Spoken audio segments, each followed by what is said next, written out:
Hi.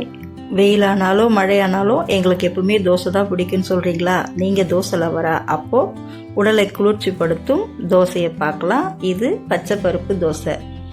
அதுக்கு 1 cup பச்சரிசி, 1 cup பாசிப்பருப்பு, 2 ஸ்பூன் உளுத்தம்பருப்பு போட்டு 4 மணி நேரம் ஊற வச்சு அதுக்கு தேவையான பச்சை மிளகாய், கருவேப்பிலை, இஞ்சி, சோம்பு, சீரகம் சேர்த்து மிக்சியில் நல்லா நைஸாக தோசை பக்குவத்துக்கு அரைச்சிட்டு வந்துடலாம்.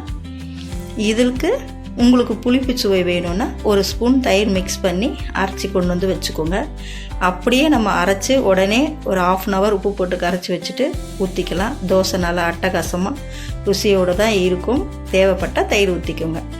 இதுக்கு ராவாக ஒரு சட்னி, வெங்காயம், தக்காளி, புளி, மிளகாய் வச்சு அரைச்சி ராவாக ஒரு சட்னி தொட்டுக்கிட்டால் டேஸ்ட்டு ரொம்ப அட்டகாசமாக இருக்கும். நீங்கள் வதக்கி அரைக்கிறதுனால அரைச்சிக்கலாம்.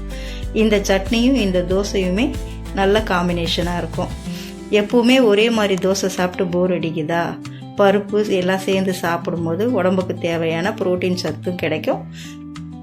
வெயிட் லாஸ் பண்ணுறவங்க, உடம்பு ஹீட்டாக இருக்கிறவங்க, நைட்டு டின்னருக்கு, காலை டிஃபனுக்குன்னு எல்லா நேரங்கள்லையுமே இந்த தோசையை தேர்ந்தெடுத்து சாப்பிட்லாம்.